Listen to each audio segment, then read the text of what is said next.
another fantastic group of speakers, and because we're going to still try and be on time, what I am going to do is I'm going to read their names and tell you who they are, and if I can ask you to read in your brochure and listen very carefully, because they can definitely give you more information on who and what, who they are, what they represent, and what great value they bring to our city. And first, we're going to have Nicole Adewale, who is principal of Abna Engineering. And I must say, the first time I met Nicole, I had no idea who she was, never laid eyes on her, nothing about what she was going to talk about. And we were at the disparity rollout at St. Louis Community College, the Harrison location.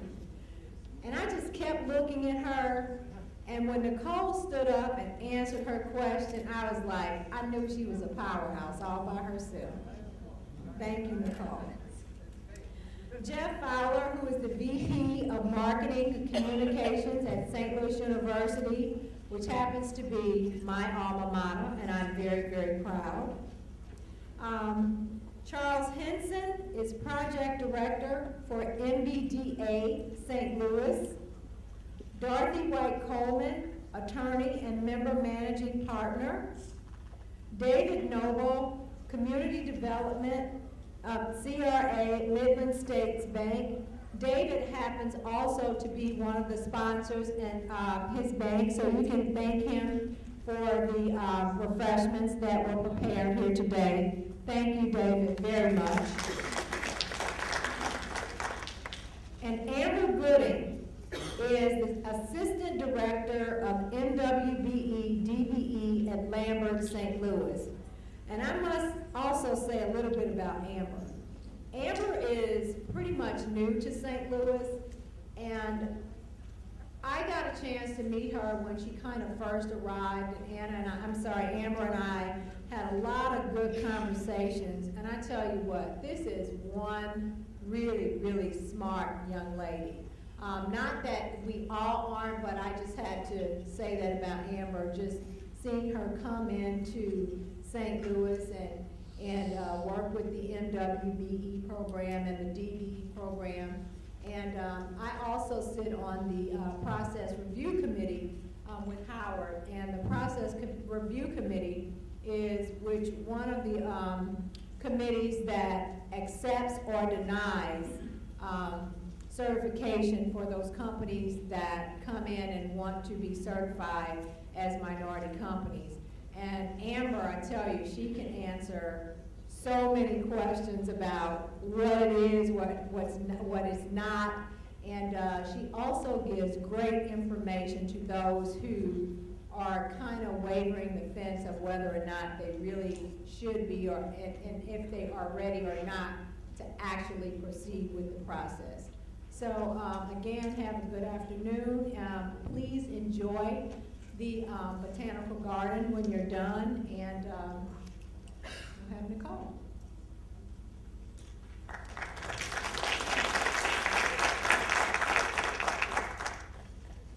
So good morning still to everyone, and I want to offer my thanks to Sable Howard, also to Otis, as well as Rodney, all of my friends, as well as my sorors who came to support me today.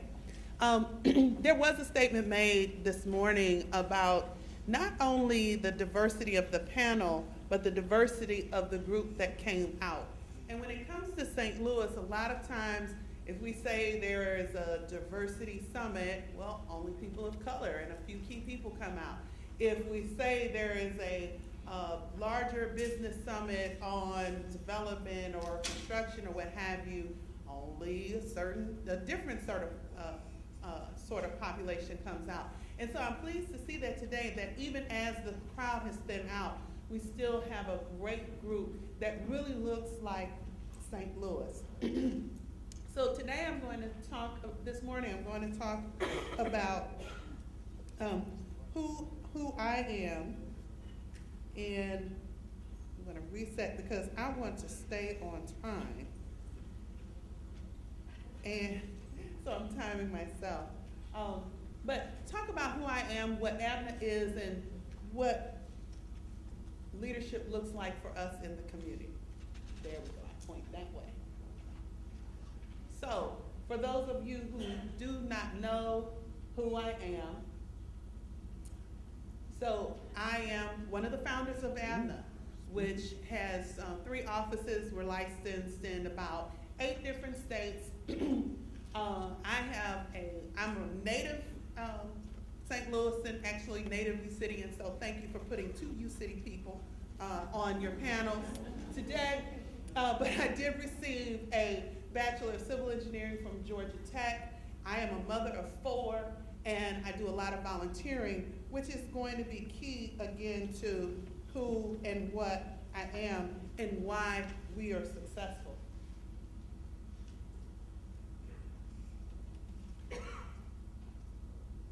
For those of you who don't know what ABNA is, we're a full-service civil engineering company, and our clientele is anyone and everyone who uses public infrastructure.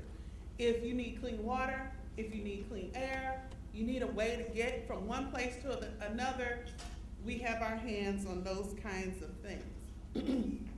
And what is full-service civil engineering? Well, we've been in business for 21 years, actually. And I mentioned all the states and the number of employees that we have. We have a full complement of services. We are one of the largest engineering companies in the St. Louis area. By extension, we are the largest minority-owned engineering company in St. Louis. These are all of the services that we provide.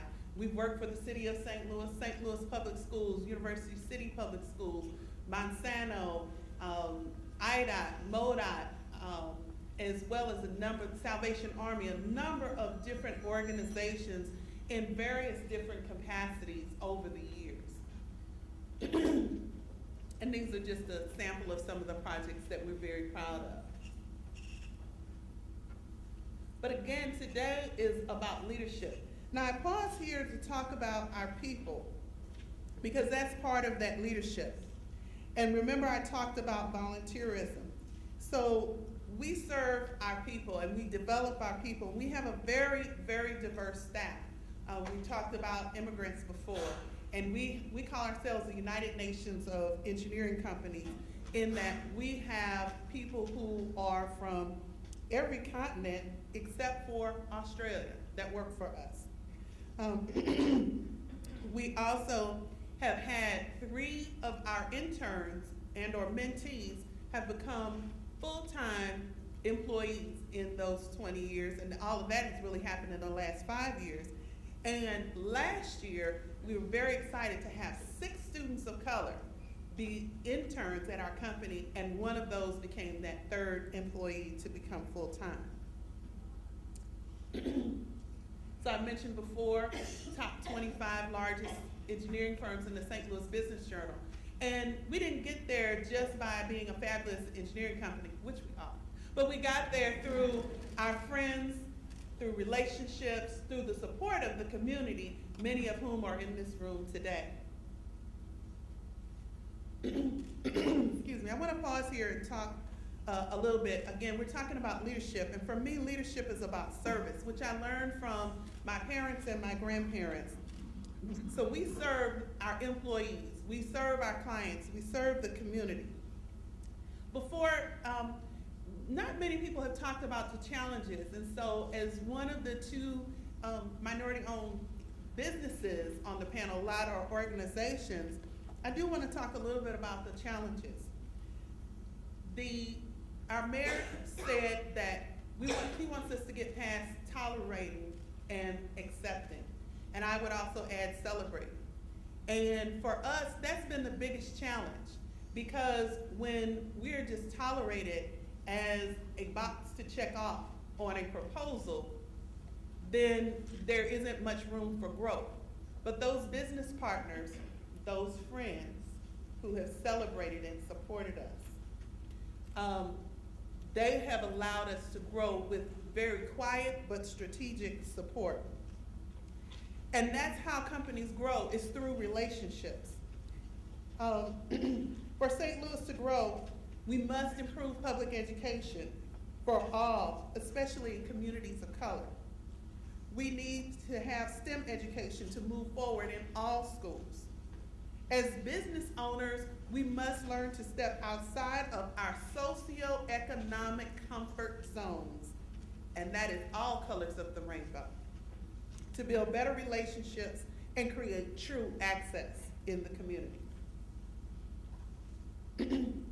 So as I close, I just wanted to talk about what leadership looks like for us. And what leadership looks like for us is involvement in organizations. Yes, I mentioned my sorority, and this is my daughter, who is a member of my sorority, and she's in a different region, but she's very active. Yeah, I had to throw my daughter in there, and who, by the way, is an architectural intern at Jacobs Engineering. I'm very proud. This is First Robotics. This is an international robotics competition, which the international competition is in St. Louis. This is just a little over a month ago. And look at that diverse crowd. This is an international competition. And see what that group looks like.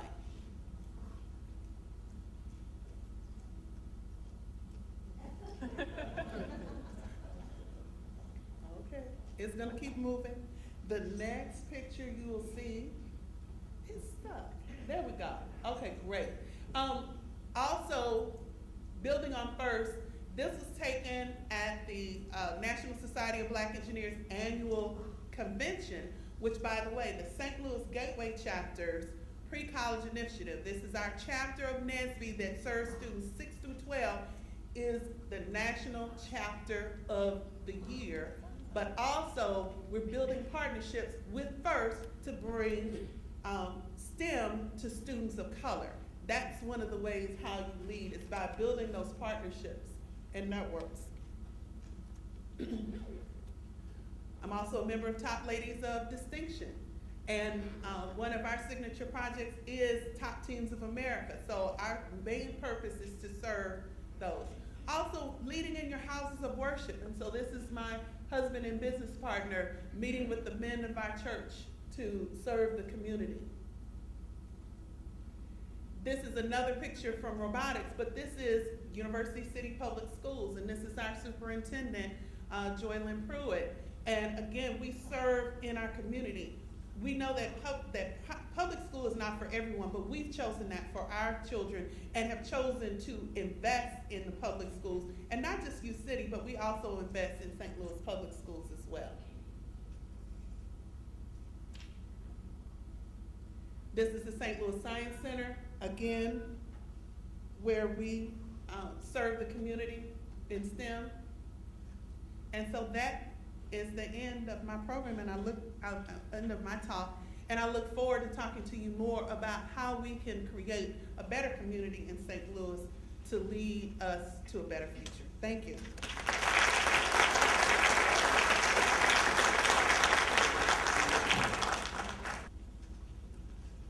Good morning. I'm glad it's still morning. My name is Jeff Fowler. I'm St. Louis University's Vice President for Marketing and Communications. I'm glad to hear that we have so many SLU alums that I've met here today. We are very proud to carry the city's name, to be the city's university.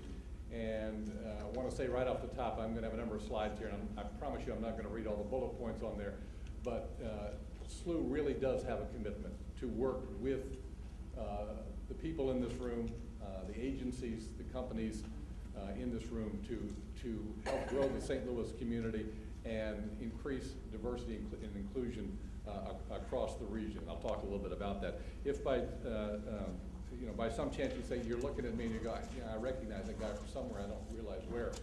I did used to be on TV on Channel 5 a number of years ago. But back then, the reason you don't recognize me, I had hair, and all of this was brown and not white. So just a little bit about St. Louis University, and again, I'm not going to read all these bullet points. We are a major player in the St. Louis region, and we want to be a major player. And we want to be a major player in some of the things that have been discussed here today, in improving our region and making sure that everyone is included in the discussions. At the bottom, I'll just point out that we are ranked as providing the 4th most community service of any major university in the country. We do outreach in the community.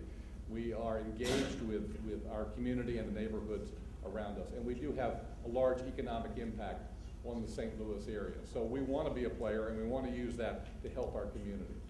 Just very quickly, our mission statement, I'm only going to read the bolded part. The mission of St. Louis University is the pursuit of truth for the greater glory of God and the service of humanity. Service of humanity, greater glory of God and service of humanity.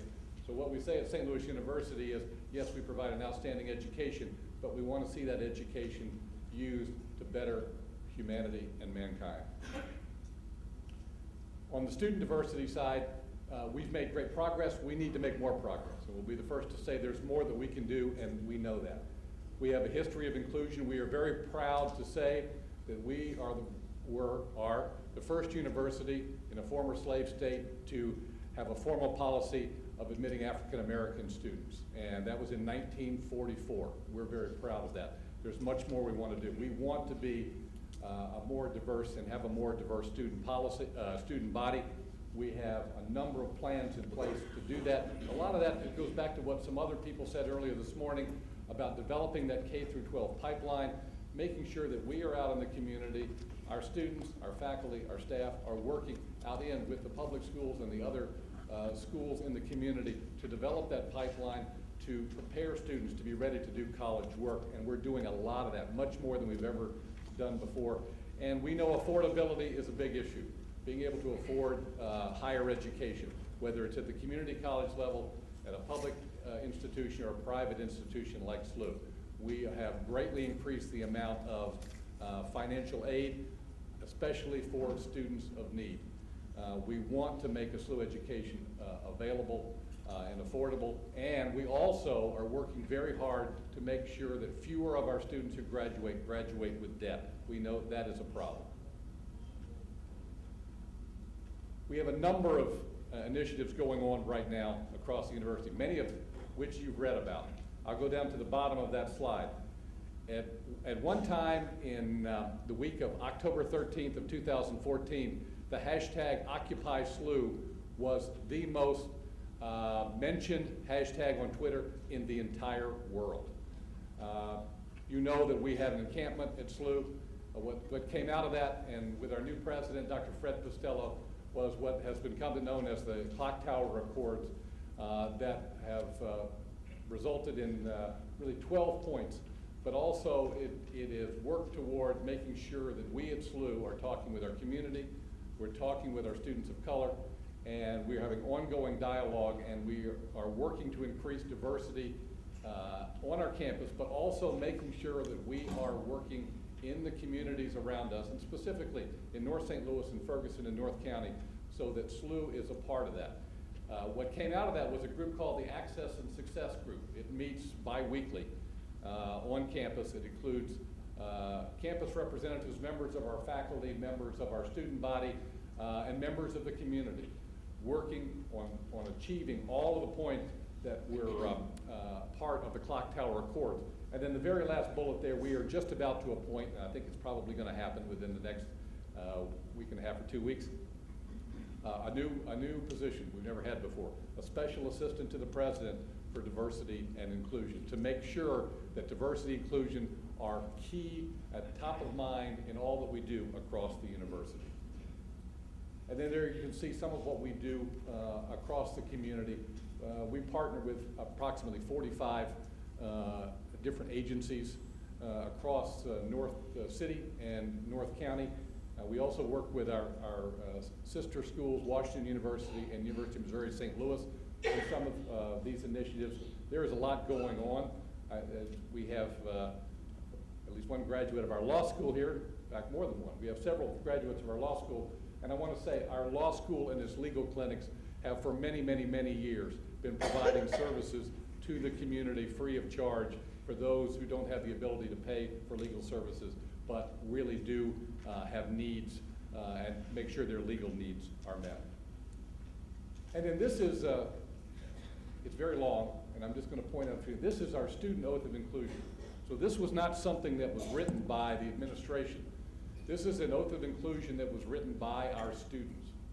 It tells you a little bit about the kinds of students we have and their commitment to diversity and inclusion. So I'm just going to read the bolded words. We begin to strive for a better world when we build a stronger community. I will embrace people for the diversity of their identities. I will foster a community that welcomes all by recognizing the inherent dignity of each person. And at the bottom, this is our SLU. That's what we want St. Louis University to be. I thank you for inviting me to be here today.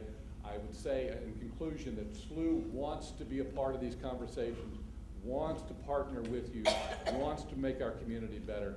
And please, always think of us. If we can help in any way, we want to do that. Contact me, contact the President's office. We're available, and we know there are challenges within our community, and we want to work to help to solve those. Thank you so much.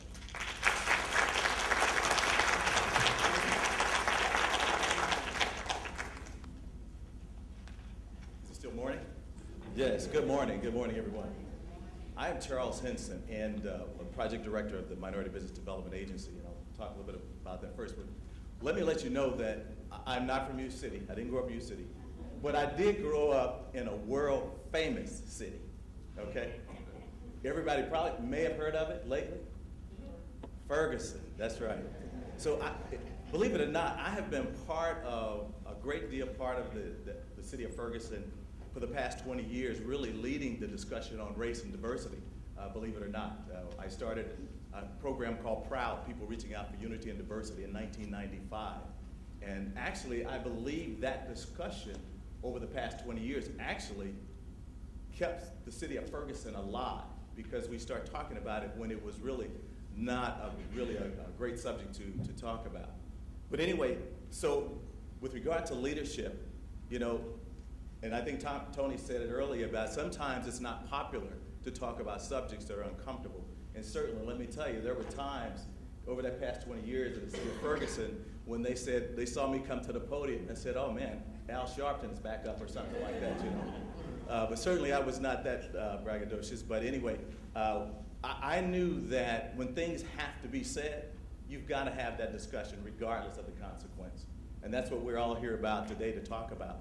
How do we make St. Louis a better city? You know, years ago, I decided that I had to be part of the solution. You know, because I think there's only two ways. You're either part of the solution or you need to get out of the way because you definitely are part of the problem. And I think about a famous quote that I saw from Mark Twain. The two most important days of your life are the day you were born and the day you found out why. And I found out why at the age of 19. I found out I was diagnosed with leukemia.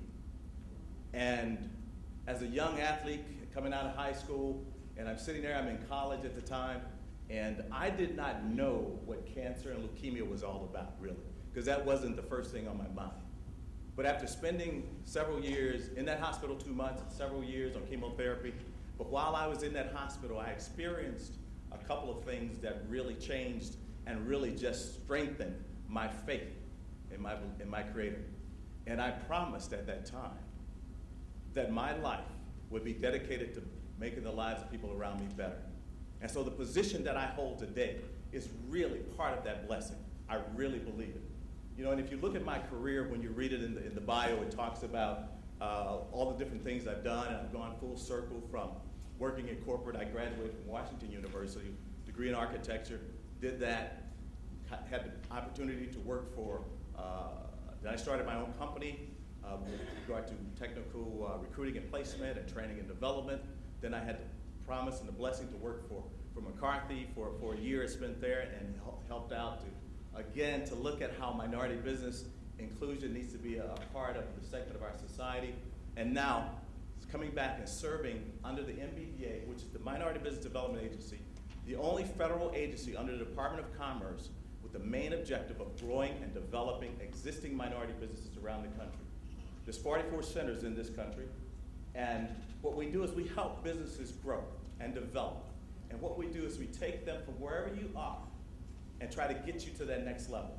If I'm introducing you to people, to other clients, to opportunities, I work with major corporations and institutions, and whether it's financing or whatever it takes. Of the 44 centers, St. Louis is, for the past, I've been in this role now for almost 3 years, and I can say that in our first year of the center, we had served about 75 clients. We had reported over $75 million in contracts and financial growth for those companies, and certainly created 135 new jobs and retained 119. My goal this year is $100 million, and we'll get there for sure. And I've worked with a large number of the MBEs here, and I work with a number of the clients and corporations in this town. And one of the things that we provide is that opportunity for organizations and institutions to help do things that will make your job really easier. Now, one of the things for our MBE clients, when we talk about capacity building and financing, because we're talking about growth, you cannot grow your company without additional capital. And it's all about capacity these days, right? Because corporations say, you want to do work with us, what is your capacity? And so how do we help you build that capacity? If you're at $1 million, we want to get you to 5. If you're at 5, we'll get you to 10. And so on and so forth. And that's what we do. Having been in business for 20 some odd years, as an MBE in this town, I've got all the scars to prove what it takes to really be successful. So I know what people like Nicole has gone through, and Tony and everybody else, to build your business, and how many times you get told no, but you still have to leave with a smile. Am I right, Nicole? Yes. You can. That's exactly right. So if it comes down to counseling, it's surprising sometimes when I take a few minutes just to talk with one of my MBE clients in just a counseling session for 30 minutes, and I'm able to give them something to avoid a pitfall and a stumbling block that we know that's in the way. So I'm encouraged. I tell you what, I have fun every day. I am blessed to be able to represent some of the most talented and experienced business owners in this region who just happen to be minority. They are talented folks. And I know that a lot of them exist that I don't even know. So I'm looking to learn and to meet more people, because as an MBE, I knew that I could compete with my majority competitor. There was no doubt in my mind that I could compete. All I needed was the opportunity. So that's what I'm looking for. So with regard to corporate partners, we help them screen the pool of companies and vendors. How do you expand your vendor base? If you're going to be a global company, you really need to start focusing on, or institution focusing on, improving and evolving your support base of subcontractors, of vendors, and that's what we help you do. The support advocacy, if you want to grow a program, we have advice to help you do that. The MBDA really is a large fortified organization. And one of the things that we've been focusing on over the past several years now is international business. Because we understand that the United States is just a small segment in the world of really growth and economics. So how do we get MBEs to look abroad, to grow their companies and to sell their services and products? So in a nutshell, that's what we do. And what I'd like to say now is that we've just relocated into another office. We work in collaboration with the St. Louis Minority Business Council, and that is my contact information. We've just relocated into the office with the chamber, the regional chamber at Metropolitan Square. So what I wanted to say to you is that, hey, thanks for everyone coming out. I want to say thanks, Sable. This is a great opportunity for your first time, Howard, and all those that have been involved with and making this happen, certainly the Botanical Garden. And so I'm here, my company, my office is here to help agencies, institutions, MBEs to grow and to be better. Building that case is something, let me say this, and I tell all my MBEs, I have never failed at anything I've set my mind to. And I'm going to change the fabric and the environment of minority business inclusion in St. Louis. So, what can we do for you?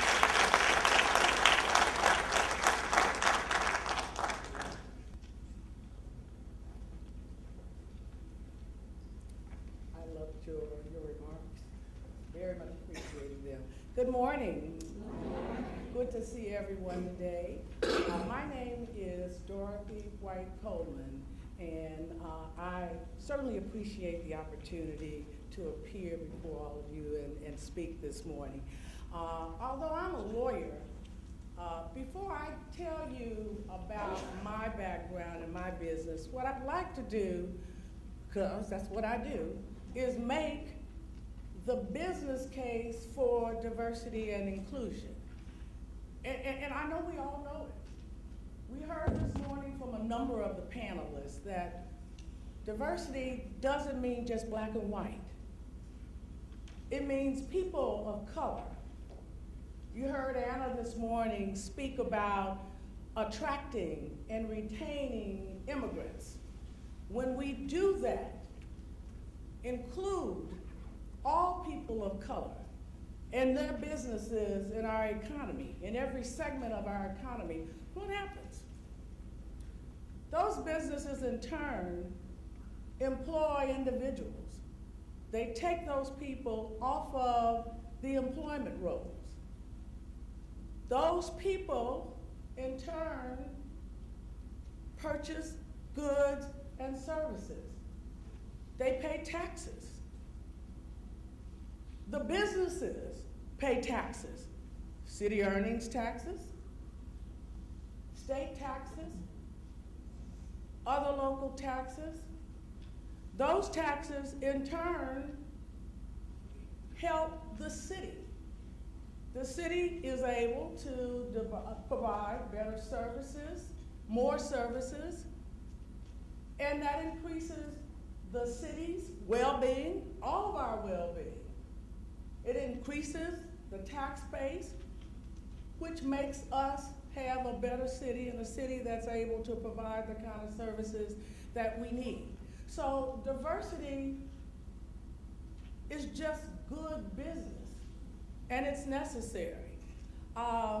When I accepted the opportunity to speak here this morning, I went back and I looked at the Executive Order 28. And that's the executive order that basically provides for the inclusion of minority and women businesses in all segments of the city's contracts and services. The basis, the premise of the executive order is that it's good business. It makes sense to make sure that we fully embrace the talents and skills of minority businesses and include them in all economic segments of our community. It is just good business. However, and Charles, I was really glad to hear you bring up Ferguson because we can't ignore the elephant in the room. We have gotten a lot of worldwide publicity here recently as a result of Ferguson. So we all know we gotta do better. And we've heard that. We've heard that over and over again, which is what I really like this morning from a number of the panelists, that we've got to do better. And we know we can do better. What's been most upsetting to me in talking to young people about the events in Ferguson is the fact that a lot of them want to leave St. Louis. Well, before that happened, when I would talk to them, a number of them, Atlanta was the #1 place. I'm leaving, I'm going to Atlanta, or I'm going to Chicago. And that is very disheartening to me. We've got to make this a more welcoming community, a more inviting community. And I have to say that a program like this, Sable Howard, is a great step in the right direction. I've not seen one like this in fact, I don't recall ever seeing one like this. So these are the kind of steps we have to take to make this a more welcoming community and to keep our young people here. We cannot afford to lose that talent. There's no reason they should feel that they have to leave St. Louis in order to thrive and survive. And unfortunately, that's the nature of the beast we're fighting. But we're strong, we're capable, we know the problem, we've seen the enemy, and we have to defeat the enemy.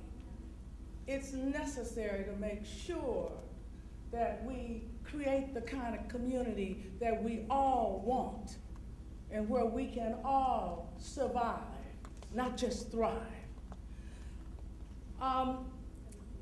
Just a little bit about my background. I'm a product of city schools. I went to Couples Elementary, Sumner High School. I went to St. Louis University Law School, as I was telling Jeff. I've been to all city schools. This is my community. I grew up here, and I'm not going anywhere. I'm gonna do what little bit I can do to make it the kind of community where I want to live and have my family and my friends. It doesn't take that much. It really doesn't take that much. Although I wanted to be a lawyer from a very young age, I didn't go straight through to law school. I was one of those, and I'm gonna tell my age here for a minute. I wanted to be a lawyer because I grew up sitting around the television with my family watching Perry Mason. Okay? We have some other folks in here that know Perry Mason. Nothing wrong with admitting it. Perry Mason inspired me to want to be a lawyer. I didn't know any African American lawyers, but I watched him and I said, I like the way he does his job. I can do that. And I would tell my family, I'm going to be a lawyer. I'm going to be a lawyer. They laughed at me and think that was going to happen. They just thought, oh, isn't that cute? But there were folks who believed me when I said that's what I wanted to do. And they encouraged me. It didn't happen all the time, but there were some. I had some great teachers at Sumner High School. Great teachers who took an interest in me and who wanted to see me flourish, and they encouraged me. And I left Sumner High School and went to the University of Missouri and got the beating of my life. Back in the early 70s, unfortunately, the University of Missouri in St. Louis was not a place where there were very many of us, and it wasn't a welcoming environment. It's better now. It's much better now, but it wasn't then. So after I left the University of Missouri, my dream of being a lawyer I put aside. And I said, maybe I was looking too high after all. Maybe this isn't for me.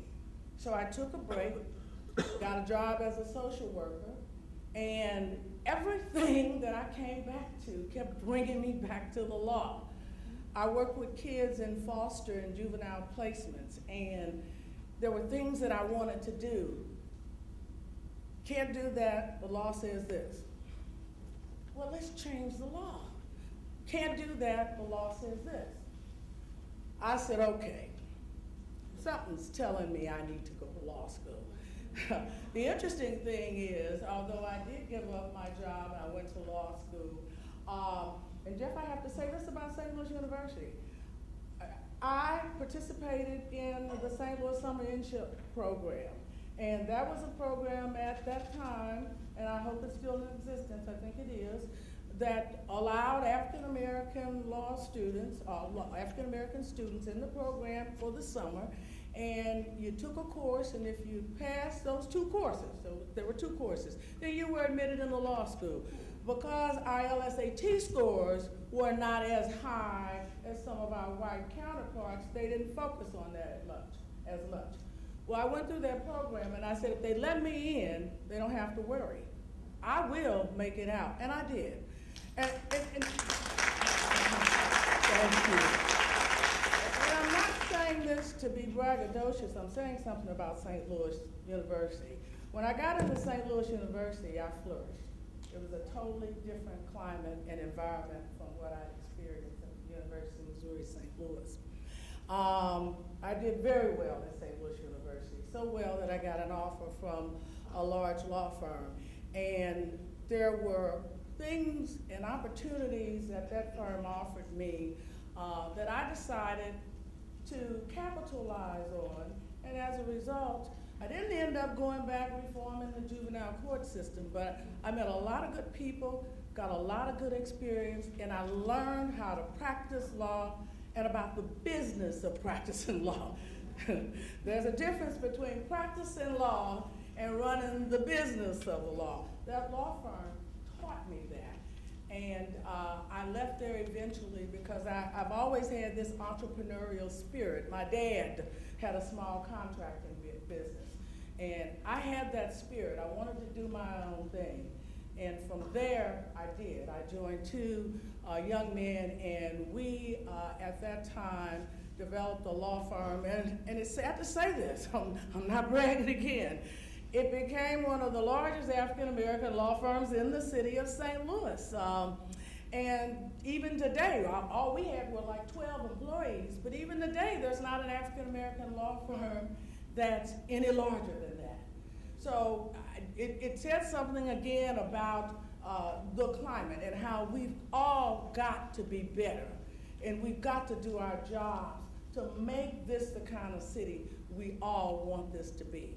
One of the reasons I like doing my own business is it gives me that opportunity to give back.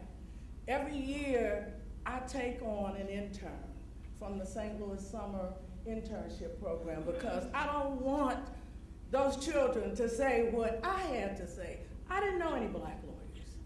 I want them to see a lawyer that looks like them and know that they can do it. I participate in the Sky's the Limit program because I want those girls to know that there are women out here who look like them and they can do it also.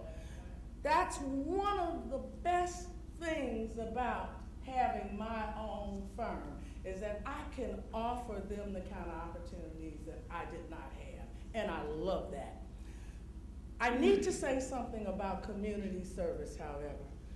And Nicole, you mentioned challenges. Every day is a challenge. Those of you who were out here in 2007, when the economy started to change, if you had a small business, you saw it first. You saw that. So every day is a struggle. We have to reinvent ourselves. There were areas of the practice that dried up, and when that happened, we had to reinvent ourselves and look to other areas. We practice in the areas of business and commercial litigation. We do business and commercial law. We do municipal law, municipal finance, and we do personal injury litigation defense and plaintiffs. There was a period when our defense litigation dried up, and when that dried up, we started to develop in our school law area. And that's one of the best areas of the practice that we have today. So there are always going to be challenges. You've got to be flexible. You've got to be able to move with the flow and to change things and to look in other directions and see where you can capitalize to make sure that your business continues to grow. When I leave here, I'm going back and I'm going to write a business development proposal. I've already started on it. I need to finish it up and get it done. But there are always challenges. There are always things that you need to do to nurture your businesses. But one of the best things you can do, I have found, is to make sure that you're involved in your community. Make sure that you're doing your little part to make it a better community. Because not only are you improving the community, you're also making contacts. You're meeting people who one day might say, oh yes, I know Dorothy. I know her, let's give her a chance on this project. It's happened to me a number of times. I didn't participate in the event for the business development opportunity, but it certainly was a residual effect. So not only do you make your community better, you help make it better, you're also creating some opportunities that you didn't know were out there for you because of your participation in whatever the event is. So I know I've talked a while. I'd just like to say that we all have an obligation to give back. I believe it was Tony Thompson who said, none of us got here by ourselves, and we didn't. I know I didn't. I stand on the shoulders of many people, not only my family, but teachers and other people who believed in me when I said, that's what I want to do. We all had help. Let's reach back and help somebody else.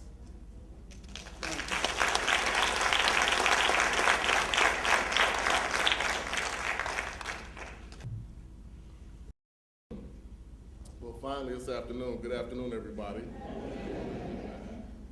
So first I want to say thank you to Howard, Sable, Otis, the mayor's office. When I got the call for the opportunity, I looked at it as an opportunity to serve, because I truly believe that I'm called to be a servant.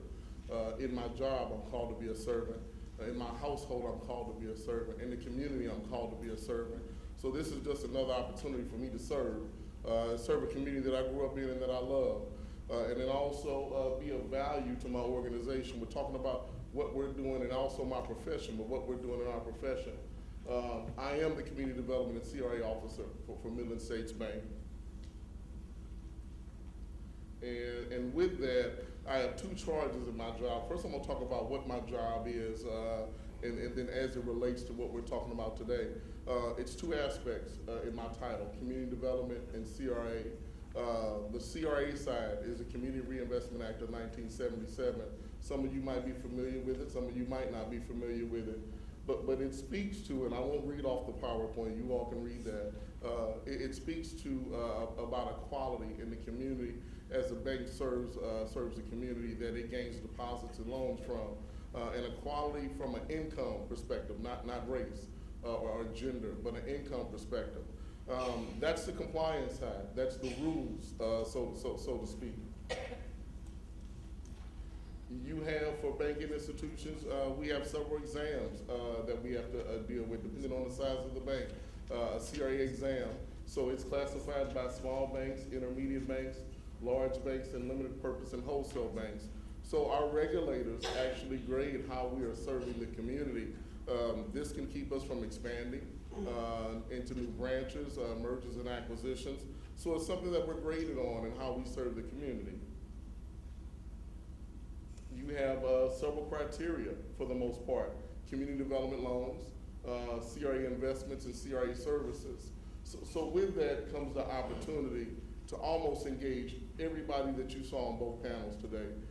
It's certain instances where we have an opportunity to deal with each one of those entities as it relates to community development loans, CRA investments, and CRA services. Loans being the heaviest weighted. Services, that's volunteer activity. Investments, some of it's investments, some of it's donations. But the lending is the thing that's 50% weighted on that test. The other two are 25%. So you have different exam ratings. Outstanding, satisfactory, needs to improve, and substantial non-compliance. Outstanding and satisfactory are what we need to be focused on. Those other two, that's a problem. If we get a needs to improve or substantial non-compliance, means that we're doing a bad job at serving the community as far as it relates to diversity and income. So why diversity and collaboration? You know, lately I've been a part of a couple different initiatives where we're talking about equitable community economic development. And I want to say that again, and I want you to pick apart those three words that I'm speaking to: equitable, community, economic, and then development. It's equitable between all folks that we're dealing with, between all demographics, whether it's income, whether it's race, whether it's gender. Because when we speak about community development and community economic development, we're talking about the business development side of it. Communities are diverse. If we haven't come to that realization yet, we need to, that our community is built up of diverse people from different cultures, different races, different incomes, different ages. And we need to make sure that we're building the community for the future, not for the past and not for the now. And I think in some instances that's been challenging when you look at a generational gap or generational divide. I truly believe that the elders teach the youth. It's no way for me to be able to walk into the position that I'm in now if I didn't have folks like Alex Fenoy, John Shivers, Ron Barnes, Jim Watson, Jeff Mefford, Lloyd Gilbert, Howard, Otis, Rodney Krim, to help me manage and maneuver myself in my career. Programs such as the Consortium Leadership Development Program that Tony Thompson was a part of being a founder, and gentlemen like David Price and Johnny Furr. If I couldn't learn from my elders, how could I figure out what direction that I needed to go? How could I avoid certain mistakes? If I didn't have an elder to teach me and help me gain relationships, how could I be so successful in my career and what I do? When we talk about building a community and we talk about diversity in the community, you know, being able to set aside personal agendas and organizational agendas and truly look at the data and drive priorities and drive strategy and drive towards execution for the betterment of the whole with a perspective that I am my brother's keeper is something that I feel our region is at a crossroads right now. You know, we talk about Ferguson, but it's not a compartmentalized problem. We talk about St. Louis, but it's not just a St. Louis regional problem. This is a national issue that we're dealing with lack of diversity and disinvestment in communities and unequitable community economic development. So as we look to move forward in the future, what I say with my partners is I have an opportunity to partner with you. My job as a community development CRA officer is to be the bridge between the community and the bank, to be the face of the bank in the community where you get to see the soft side of the bank. Our motto is great strength, more heart. I challenged my organization when I first came to it, well, tell me how we demonstrate that in the communities that we serve, because we are a community bank. The lifeblood of us, for us, is a success or failure in the community. So we have to be truly vested in it. So again, in my job, is to be able to communicate to businesses, organizations, the relationship, the context and nature of it, and how I can be a value add in you achieving your mission and your vision to impact the communities that we both serve. You know, if we truly realize that today and we look at ourselves, all of us are servants. You can't get around it. If you don't think that you're a servant, you have a little selfishness about you, and take some self-inventory, because it's not just about you. First thing and most powerful thing and I'll leave with this, my first child, I was extremely selfish when I was young. My uncle had to come to Jesus conversation with me about, son, it ain't about you anymore. You brought somebody else into this world, so it's time for you to stand up on your own 2 feet and be a man about it and raise your son. So I'll leave you with, it's not about you. It's not about us. It's about the community. It's about the future of the children that stand behind us. It's about the future for my 24-year-old, 17-year-old, and 13-year-old. What am I going to do in serving the community, invest in the community to make sure that it's a sound, bright, viable, sustainable future for them and those that are around them? Thank you. My name is Amber Gooding, and I am with the Lambert Airport, City of St. Louis International Airport, and I head up the diversity program. And you know, the department has been around for a long time, but just by way of a little bit of explanation and so forth, I work with Sable as the mayor's director for diversity, and I work with Howard Hayes and his team at SLDC. And a lot of times people don't quite understand, okay, well, how does all of this stuff work? Well, the airport is a division of the city, has quite a few construction opportunities and things. We also certify businesses. So we are centralized in running our aspect of the diversity program from there. But as someone noted here today earlier, it takes a village, it takes partnerships. And my 2 partners are here sitting here with me today, and it's wonderful to work with them on an ongoing basis, because I think we'd all agree there is much work to be done.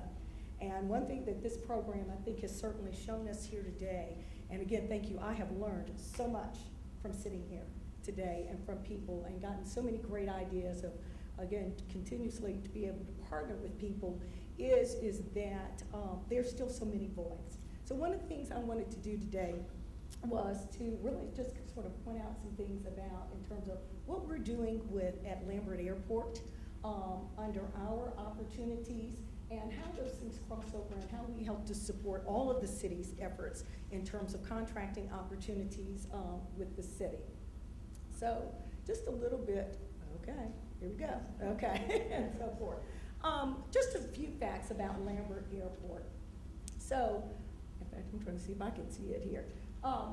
Lambert Airport is one of the largest airports still in the United States. It is the 31st largest airport in the U.S. Now, one of the things I realized when I moved here about a year and a half ago, that a lot of people talked about, well, the airport is not as big as it used to be. No, it's not. A lot of airports aren't as big as it used to be. A lot of things have happened with airlines and things, and it's changed. Why is this important? It's important because businesses do change. Things evolve. And one of the things that we all have to remember is, and the businesses like Nicole and Abner that I work with, and we had Frank Wilson up here and so forth, they're in the business to work with entities such as the city and the airport. And they have to look towards in terms of, well, how do these things change? How do we keep up? So one of the things I really just want to impart today here is that the vast contracting opportunities that Lambert Airport has. We serve 2.8 million people. There are 250 daily flights that leave here. What does this mean? What does this mean? This means that there are lots of business opportunities with Lambert Airport. How does my department fit into that? Well, the Business Diversity Development Office is responsible for ensuring that we work with minority and women-owned businesses in all of these contracting opportunities. Under that umbrella, we run several programs. We have a certification program, the DBE certification program. Some of you all talked about and highlighted today. I'm glad to see again that we've had several businesses participate who are certified with us. But certification is just one program. We also certify for the City of St. Louis's MWBE program. We also run the compliance for our own contracting opportunities at the airport. We are developing and doing more in the area of outreach and technical assistance, as well as we also are responsible for the City of St. Louis's living wage program. So what does that really mean? That means as an entity that we've tried to develop a number of programs and things to ensure that businesses are involved with us and to track those spends and to ensure again that we're making progress.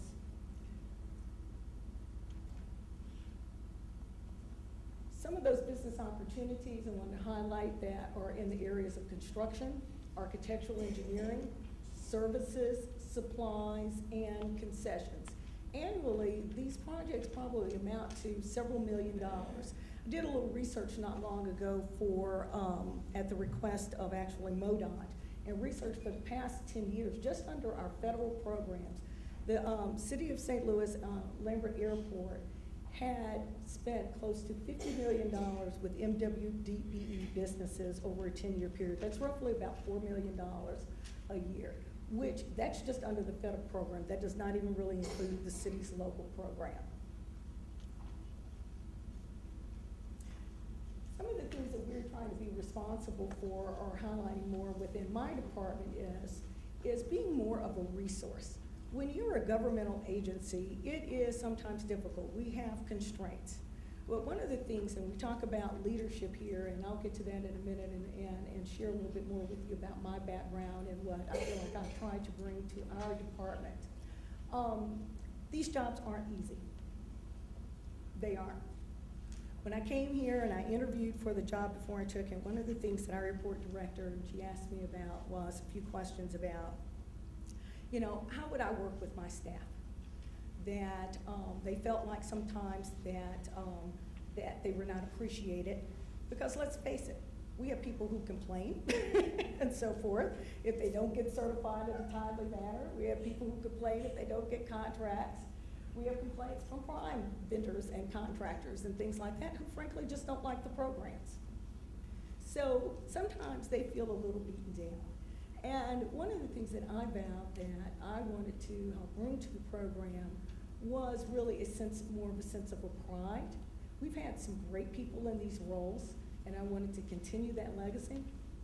but I also wanted to ensure that we really sort of retooled ourselves and to look back, and we talked about being of service, not being just compliant with programs and rules, but how do we really extend ourselves? So one of the things that we worked on a little bit, and we continue to every day, is really repositioning ourselves here to be the central point or focal point within the community and to our partners. We want to be a liaison and to work with not only our airport staff, community partners, MWDBE firms, owners, SLDC again, a huge part of our who we work with together. These are just to name a few. And what I found is that I think a lot of times sort of repositioning and how you look about what you go about doing every day can make a huge difference. The difference between saying, no, you can't do something, and let me show you how you can do something. And so that is a huge part of my personal and also professional philosophy is that none of these programs, diversity, and I'm on the end when we're talking about diversity in terms of the business side. Diversity is a strategy. Certification is a strategy. I love what someone said earlier about, I think it was Charles, and Charles and I've met, and I think we share a lot of the same business philosophy, and that is that folks here today, they are great business people who happen to be minority or women-owned and so forth. We need to keep espousing that. We need to focus on building the business capacity. The mayor's contractor loan fund is a huge piece to solving that problem. When I hear businesses who tell us, and Howard and Sable both sit on the certification committee, and they also on their agenda from time to time are firms that are being decertified. Sometimes those firms are being decertified because they have gone out of business. And it is very heartbreaking when you hear firms who have gone out of business because they say they can't get paid for the work that they have already put in place. Because other people that they contracted to weren't honorable and didn't hold up their end of the bargain. And by no fault of their own, it has nothing to do with whether or not they knew how to run the business, but they couldn't sustain it. So initiatives such as the Contractor Loan Fund are going to have a huge impact because it goes to the very heart about that building business capacity. And so when I say that and talk about and believe that diversity being a strategy and it being a tool is because it's an economic development tool. It does make good business. Private sector, publicly traded companies, Coca-Cola, the Dells, people and so forth, they didn't have government mandates to do diversity. They do have shareholders. They do have people who want to buy their products and so forth. And we, even as part of a government, need to look at it the same way. It's good business that we want to be inclusive and involve people. How do we make the deal instead of keeping people out? So as I end here, this is really a quote. I'm not sure if I can really see it all that well from here, that actually I developed a number of years ago. Because people used to ask me and say, Harold, how did you come about doing what you did? I mean, I was a finance major. Ms. White told me not to get early on when I go to law school. And didn't end up going that route. I took the advice of a lawyer, judge, and majored in business, and found myself working in business. And found that I loved being able to do that. And I was telling you that I ended up sort of backing into diversity a little bit because that, and I'll just say, I'm 50 plus, so we didn't call it diversity and inclusion, and so forth. But I was born in Nashville, grew up in Memphis, actually lived here for a couple of years when I was a little girl when my dad did his residency at Homer G. Phillips. So I feel like these sort of come full circle, and everything. So growing up in Memphis, moved actually to Memphis in 1968, right after we moved from here. That was the year that Martin Luther King was assassinated in Memphis. And so growing up in a city in which race relations was at the forefront of everything, I realized through time that it is our experiences and how we grew up and who our mentors and people are that have a profound impact. And I grew up in a family that was very, very active in civil rights. My uncle, Ben Hooks, led the National Association for the Advancement of Colored People from 1977, until I think it was like 92 for about 15 years and so forth. I have a sister-in-law who was the test case for, I'm sorry. I have a sister-in-law who was the test case for desegregating the Memphis public schools. And so I grew up in a family and in society and so forth where giving back and of service was always paramount. And so when I think about it and look at it in the careers and the things that I worked in healthcare, but they all led back to transforming programs and connecting people to opportunities, even when I was in healthcare. And so over time, what I realized is that, and where my comfort level in space is that I do believe, very honestly, and I try to impart this on with anybody that I work with, that we have a responsibility in the programs that we lead to lead excellent and develop excellent programs, not to do them halfway, not to be non-responsive. That government programs, they are a basis for helping to launch many things in the private sector, and together we can achieve a great deal. And so this last part of the statement that talks about in terms of respect for others and programs, it says this can be done through encouraging and rewarding the dignity of work while being firmly committed to personal freedom and equal opportunity for all. And this can be affected by positive programs and services throughout our communities. This is my personal belief. I try to carry that forward. And today is a shining great example of just the diversity here in the room. And I hope that we all continue to do this fine work and continue to collaborate and figure out how we can continue to serve this community. Thank you.